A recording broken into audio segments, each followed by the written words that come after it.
ব্যাস ব্যাস, এবার টেনে বের কর।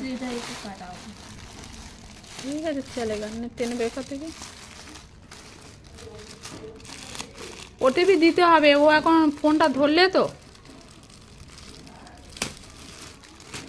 ওর মেসেজ এসছে কি না। হ্যাঁ না, চলে গেছে, খোল দেখি।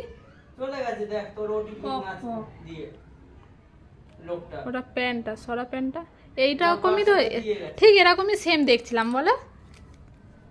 ঠিক আছে, ভালো হয়েছে এটা। এখন তো পড়তে পারবে না ওটা। কে টুসু?